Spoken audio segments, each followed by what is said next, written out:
Halo guys, gimana kabar kamu hari ini? Ketemu lagi bareng aku di channel Meka Madina. Buat kamu yang belum subscribe dan video aku kebetulan lewat di beranda kamu, jangan ragu untuk subscribe guys. Insya Allah channel ini akan bermanfaat buat kamu yang memang lagi penasaran, yang memang lagi cari informasi sebanyak-banyaknya tentang gimana sih kerja ke Turki itu dengan legal. Dan di sini tuh sebenarnya banyak sekali job yang ditawarkan, salah satunya ada housekeeping, ada spa, ada perhotelan, ada nanny. Dan kebetulan di sini tuh aku jadi nanny guys. Eh, jadi gini guys, video kali ini aku mau bahas tentang potong gaji. Pasti banyak di antara kalian itu yang penasaran, berapa sih potong gaji untuk kerja jadi nanny ke Turki? Dan di sini aku kebetulan gajinya, kalau aku nggak ambil off day ya, jadi gaji full 1 bulan itu aku $1.000, sekitar 15 juta lebih. Terus kalau ditambah off day itu bisa mencapai 18 juta, itu termasuk dengan allowance atau uang saku yang berhak kita dapatkan saat libur. Dengan gaji yang setinggi itu, berapa bulan sih potong gaji dan berapa biayanya? Kalau biaya itu sebenarnya dari pribadi masing-masing ya guys. Kita kan ke negara orang pasti butuh uang saku, kita butuh beli pakaian yang cocok di negara 4 musim seperti ini gitu. Terus juga untuk medical, visa itu pastinya kita pakai uang kita sendiri dulu guys. Nggak bisa kita kayak nol, zero uang gitu, nggak bisa. Jadi kita memang harus punya modal seperti, maksudku punya modal terlebih dahulu. Soal potong gaji guys, di peraturan awal ya, maksudnya peraturan secara teori itu sebenarnya tiket, visa, medical, semua itu adalah tanggung jawab dari majikan pemberi kerja.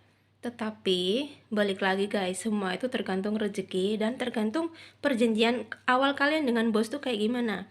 Kalau dari agensi aku itu tuh sempat aku tanya dulu ya, "Mem, untuk potong gaji aku berapa bulan dan berapa, maksudnya berapa sih yang harus aku bayar?" Dia bilang, "Cukup kamu ganti biaya tiket aja," katanya. "Maksimal tiket itu $700." Dia bilang kayak gitu. Itu teorinya guys.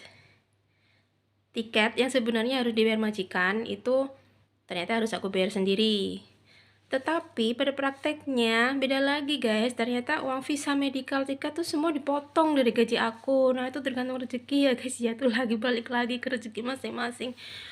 Jadi waktu dari Indonesia tuh aku bener-bener gak ada uang untuk visa, medical gitu.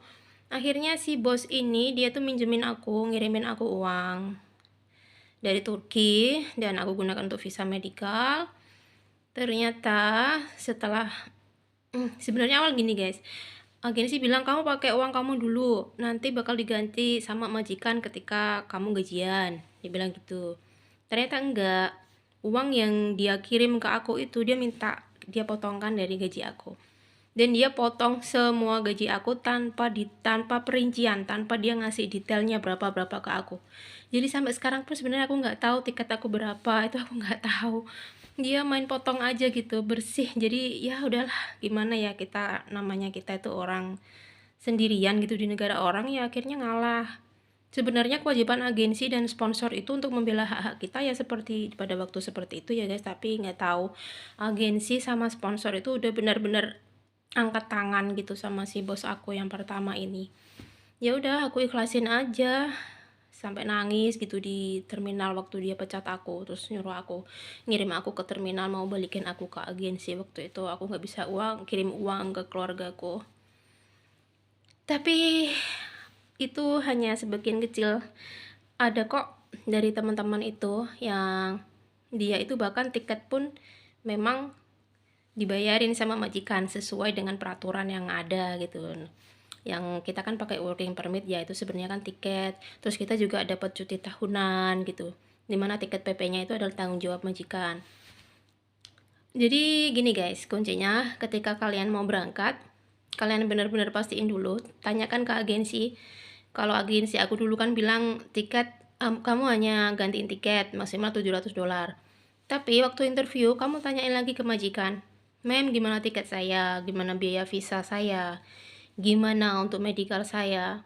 Karena ada kok teman kita tuh yang beruntung yang tiketnya itu dibayarin majikan, jadi alhamdulillah dia kerja 1 bulan gitu ya langsung dapat gaji full gitu guys.